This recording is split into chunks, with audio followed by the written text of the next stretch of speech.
The Grey Cup is now in the books, and the team that was the most consistent all season long is the one that had the confetti fall on them as the season wrapped up. So, the Saskatchewan Roughriders, for the 5th time in franchise history, are Grey Cup champions. How did they do it? Let's break it down.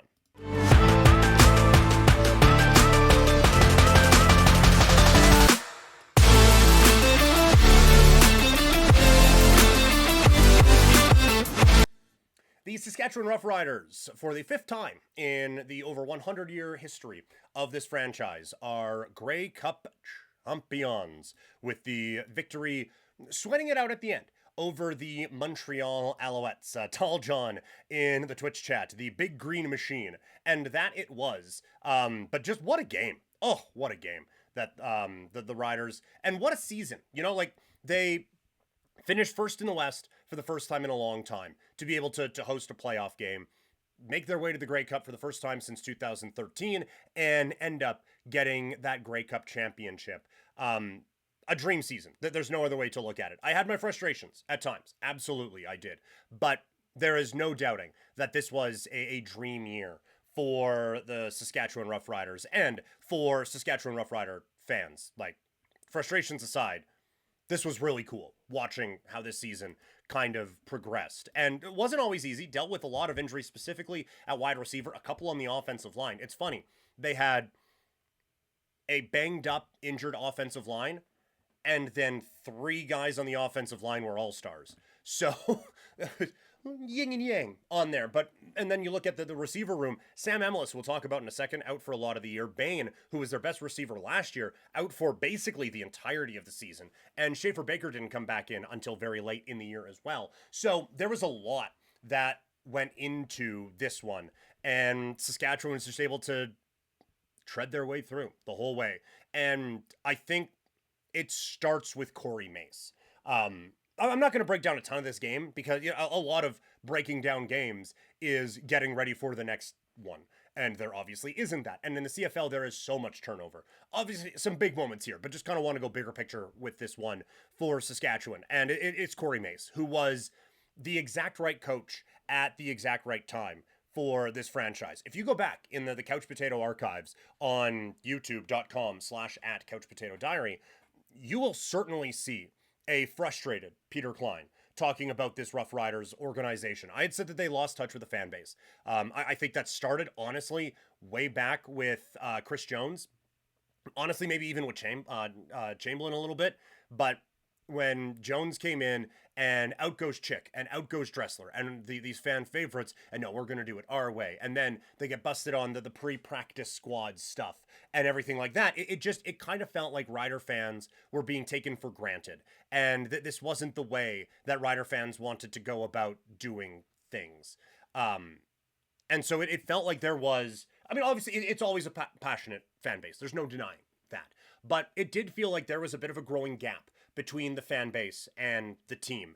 And I don't think Craig Dickinson did a whole lot to change that either way. Like, I don't know if he embraced everything that goes along with that, but I don't think that he ignored it either. But Corey Mace, who has played in Saskatchewan before as a visiting player and knows what that passionate fan base can be about, also is very aware of these types of fan bases, having played in Buffalo with the Bills for a heartbeat. So he kind of understood what that connection meant, and he brought it in. And I have, as a Rider fan, obviously covered the team this year with 3 down, but as a Rider fan, I haven't felt that connection with the team the way that it was this season for a really long time. And I think that's Corey Mace reestablishing that relationship. And it paid off. West Final, we talked about it. That crowd was there, and that crowd helped get a couple of penalties and helped create a winning atmosphere for Saskatchewan. But Corey Mace really brought back what it meant to be a Rough Rider. And then you could see in the football game,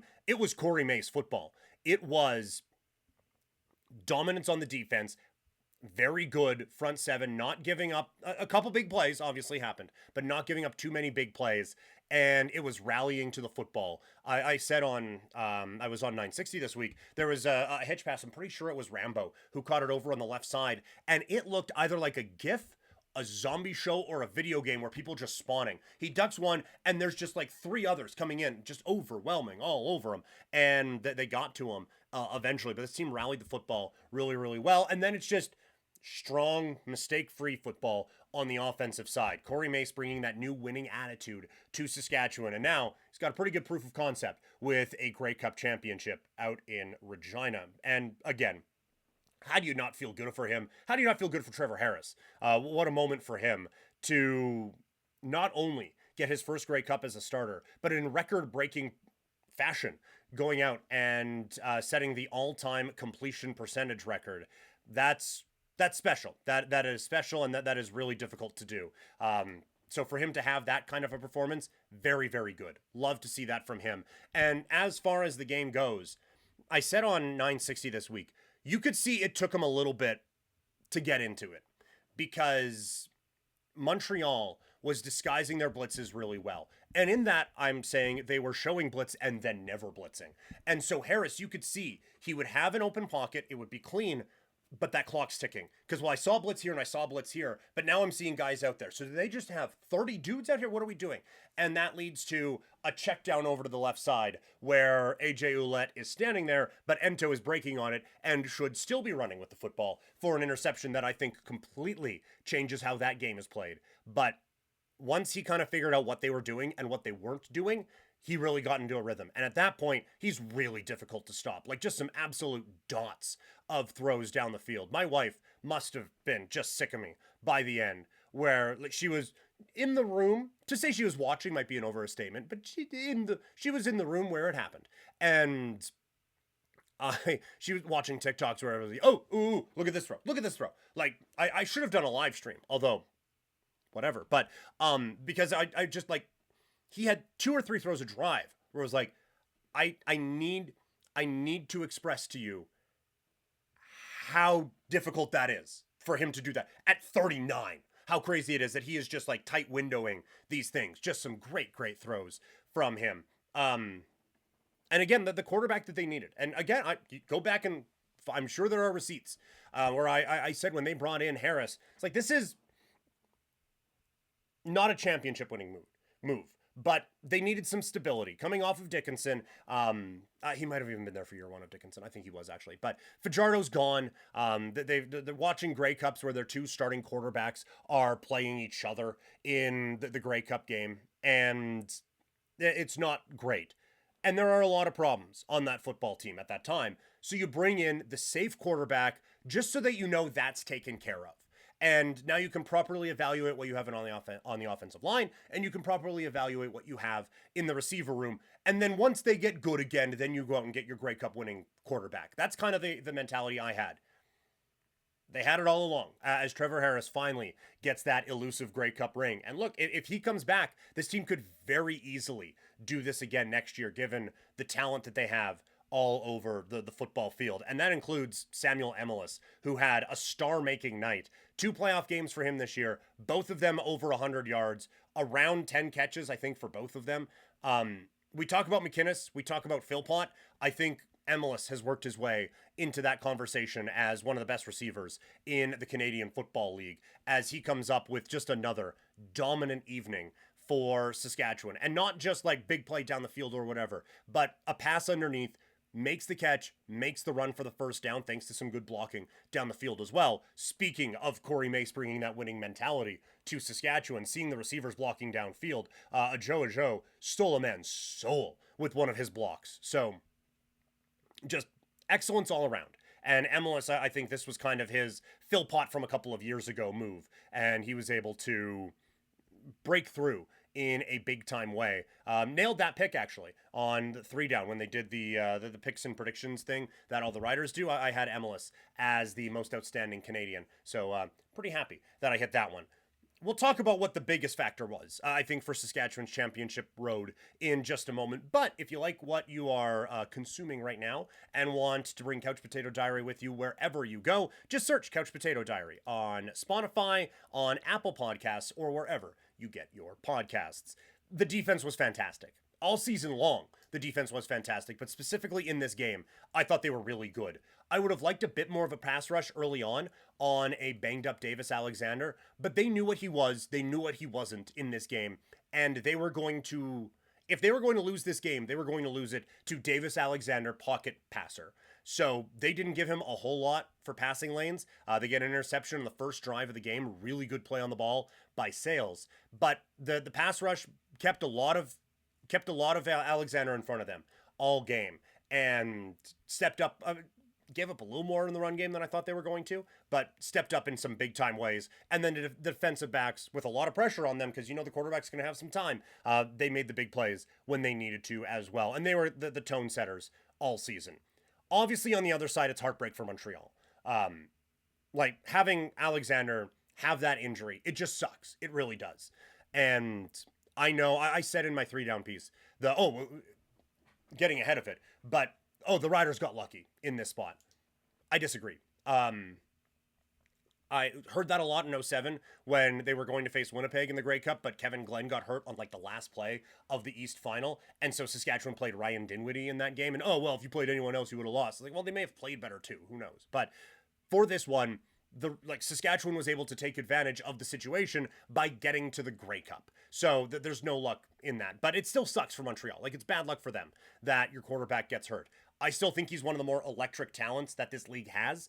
I think he against Rourke is going to be a whole lot of fun for a really long time. I think some Saskatchewan fans are hoping that it is he versus Rourke, as the Riders have the rights to the younger one who's dealing with an injury right now and trying to make that NFL dream happen. But it's too bad that you don't have your best player at his best in the biggest game. But at the end of the day, it's just too many mistakes.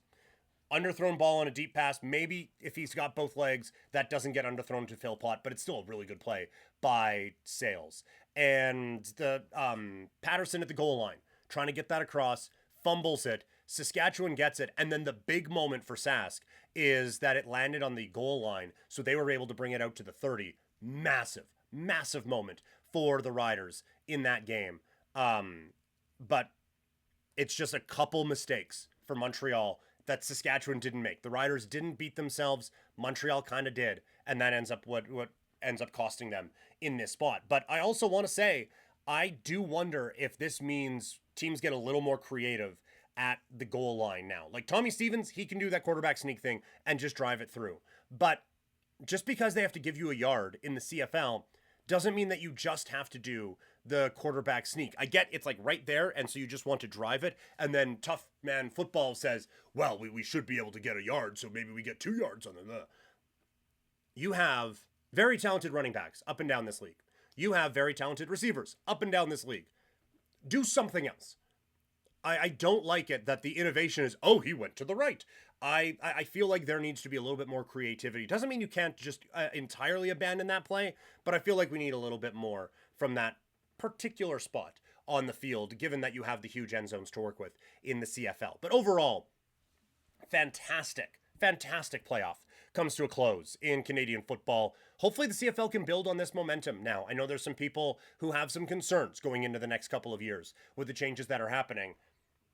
And not a great time to be selling change when you have a product like that to close out the playoffs where every game came down to the last play, basically.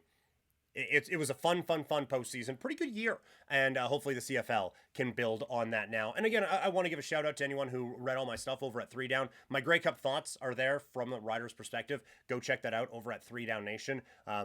This was an unbelievable season for me personally, to be able to go on this Grey Cup journey with everyone while covering the team that I grew up cheering for. It was really, really cool. So thanks to everyone who's been watching on here and reading all that stuff over on 3 Down as we get ready now for the off season. All right. Couple notes here from Tall John. It was nice to see the Grey Cup played not in a snowstorm or deep cold. Yeah, for Winnipeg in November, pretty mild conditions. Pretty mild. We're seeing it here in Calgary. Like the snow is starting to fall now. Moving it up a week gives you a little bit of that. And now I think they're going to move it up another week when it's going to be in Saskatchewan in 27. So maybe we don't deal with as many of those snow bowls going forward because the schedule moves up a little bit. But yes, it was nice that the elements didn't really play a factor in all of that. Also, just another quick aside, the halftime show, I thought Machine Gun Kelly was fine. But again, halftime show's not for me. The halftime show is exactly for someone who, Grey Cup's this week. Who's playing? Montreal, Saskatchewan? Okay. Who's halftime? Oh, MGK? Okay, sure. Yeah, I'll watch. That is the reaction you're hoping to get. You quite frankly, you don't want the football fans to be like, oh yeah, this is our dude. This is to bring more eyeballs in. And that's what the halftime show is supposed to be. They've already got you for the football. It would be weird if they played 30 minutes of football and then halftime they go, all right, and now something for the football fans. It's for the wider audience. It's supposed to get in a lot of people. And for that league specifically, it's supposed to be younger. So MGK kind of checks a few boxes there. So just had to kind of get that one off of my chest. Follow me on social media. I am at Primetime Klein on Instagram, X, TikTok, Threads, and Blue Sky. Get updates on the show and just what I am thinking, and extra content from Couch Potato Diary.